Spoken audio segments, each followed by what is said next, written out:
तो सबसे पहले देखो, आज हमारा नोटिस आया किसका। तो यहाँ पर मल्टीटास्किंग यानी एमटीएस का और हवलदार का 2023 का। और वैकेंसी जैसे मैंने आपको दिखाया 1558 है, हो सकता है थोड़ी बहुत और बढ़ जाए। लेकिन हमारे यहाँ एक कहावत है, और कहावत पता है क्या है कि जो गन्ने के खेत में गन्ना नहीं दे सकता ना, वो मिल में आपको चीनी और गुड़ तो बिल्कुल भी नहीं देने वाला है। अगर जब वैकेंसी आई और सरकार ने तब वैकेंसी नहीं बढ़ाई ना, तो बाद में क्या खाक बढ़ाएंगे? ये तब तो बढ़ा ही नहीं सकते हैं। कहने को रोजगार मिला है, कहने को सभी चीज़ें हैं, और कहने को यहाँ पर यह है कि इतना सशक्त बनाएंगे, भारत के करोड़ों युवाओं के पास रोजगार नहीं है। यहाँ पर जब आप बात आती है सरकार को रोजगार देने की, तो अपना थोड़ा सा पलरा बोल देते हैं कि 200 रुपये जो बेच रहा है अगर बाहर कोई पकौड़ा, तो वो भी तो एक रोजगार ही है। बारे में हम क्या बोले मेरे भाई, जब कैपेसिटी नहीं होती गवर्नमेंट के पास, तो मुझे नहीं लगता कि जुमले देने चाहिए। क्योंकि आप किसी को कोई सपना दिखा दो और उसके बाद वो आप पूरा ना करो, तो उससे बच्चों को सबसे ज़्यादा जो है वो दुख पहुंचता है। या तो आप अपने मैनिफेस्टो में डालिए ही मत ये चीज़ों को लेके, ठीक है, कि हम फलाने वर्षों तक हम इतना ज़्यादा रोजगार दे देंगे, इतना दे देंगे, ठीक है। तो उससे हमारी एक्सपेक्टेशन नहीं होगी। हमने कब कहा कि आप गलत कर रहे हैं? बाकी चीज़ अच्छी करते हैं, बहुत अच्छी बात है, बट आप झूठे सपने ना दिखाए। एक तरफ जब आप किसी के मन में ये बुनियाद बो देते हैं और कहते हैं कि यहाँ लाखों की संख्या में वैकेंसी आने वाली है, और वही बात होती है खोदा पहाड़ निकली चुहिया, 1000 के हमें वैकेंसी आप दे रहे हो, ऊपर से पिछली वाली जो है यहाँ पर एक तरीके से वैकेंसी जो थी उसके बराबर भी आप नहीं दे पाए, तो हम एक्सपेक्टेशन क्या रखें और कैसे रखें? आज मेरे भाई बच्चे पढ़ते वजह से है क्योंकि एक एक्सपेक्टेशन है वैकेंसी आएगी, नहीं तो वो और अपना फील्ड चूज कर लेंगे, चूज कर लेंगे, ठीक है, प्राइवेट की तरफ मूव ऑन करना शुरू करेंगे, जिंदगी में शायद अपने लिए कुछ अच्छा काम सोच लें, ठीक है। अगर वैकेंसी कम आती है तो उससे सबका नुकसान है, सरकार का नुकसान है, टीचर्स का नुकसान है, बच्चों का नुकसान है, बट कोई इसके बारे में सोचता नहीं है, ठीक है।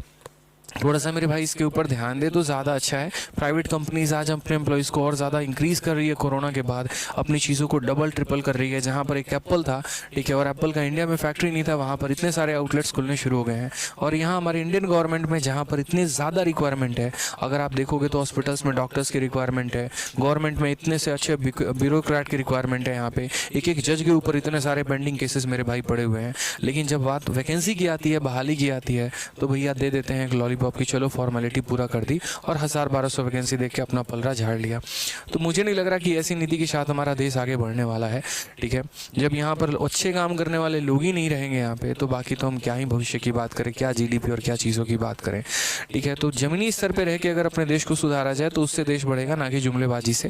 थोड़ा सा मोदी जी से हमारी दरख्वास्त है कि कृपया इस चीज़ पर देखें, ठीक है। डीओपीटी पर भी हमारी दरख्वास्त है कि इस पर देखो भाई साहब आप यहाँ पर कि क्या हो रहा है क्या नहीं हो रहा है, क्योंकि एसएससी जो आता है वो डीओपीटी में आता है, यहाँ पर पीएम ऑफिस के अंडर में। तो थोड़ा सा जो है सभी लोग अगर देखें तो ज़्यादा फायदा है यहाँ पे। और बच्चों के बारे में थोड़ा सोचिए आप लोग कि कहाँ हमारा स्तर जा रहा है। जहाँ पर भारत की आबादी लगभग 135 करोड़ से ऊपर की हो चुकी है, वहाँ पर एमटीएस के पेपर में 10वीं के लेवल में मात्र 1600 वैकेंसी आती है। ये एक बहुत बड़ा चिंता का विषय है, इसके ऊपर चर्चा करनी ज़रूरी है यहाँ पे, ठीक है, और सोचने की ज़रूरत है, ठीक है। अगर यही रहा तो शायद मुझे नहीं लग रहा है यहाँ पर कि एक जिस तरीके से बैंकिंग धीरे धीरे आके विलुप्त हो गया, खत्म सा हो गया, आप एक तरीके से कह लीजिए। वक्त था कि बैंक में अच्छे खासे लोग तैयारी करते थे क्योंकि अच्छी खासी वैकेंसी आती थी, और आज शायद बहुत कम लोगों के मुंह से आप सुनते हैं कि हम बैंकिंग की तैयारी कर रहे हैं। रीज़न मात्र वैकेंसी और कुछ भी नहीं है, ठीक है। तो ये थोड़ा सा ज़रूरी है, नहीं तो अगर प्राइवेटाइजेशन पे आपको लाना ही है तो पहले ही बोल दीजिए। हम लोग काहे का भाई सपना अपना देखेंगे? पहले से बचपन में माँ बाप हमको सिखा देंगे, देखो पढ़ लिख के तुमको सर्विसमैन बनना नहीं है, बिजनेसमैन बनना है, तो भाई अपना से इंसान सोचेगा,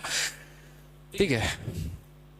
तो इसीलिए थोड़ा सा जो है, बाकी सरकार इस पर आग्रह हमदन है हमारी कि आप इस पर ध्यान दीजिए और बच्चों के यहाँ पर जो है भविष्य के बारे में सोचिए। बहुत अच्छे काम आप कर रहे हैं, बहुत अच्छी अच्छी चीज़ें भी कर रहे हैं, लेकिन शायद जो चीज़ हमारे देश के युवाओं के हित में है उसके ऊपर आप कोई बात ही नहीं कर रहे, कोई चर्चा ही नहीं कर रहे, तो ये गलत है। शुरू करते हैं मेरे भाई।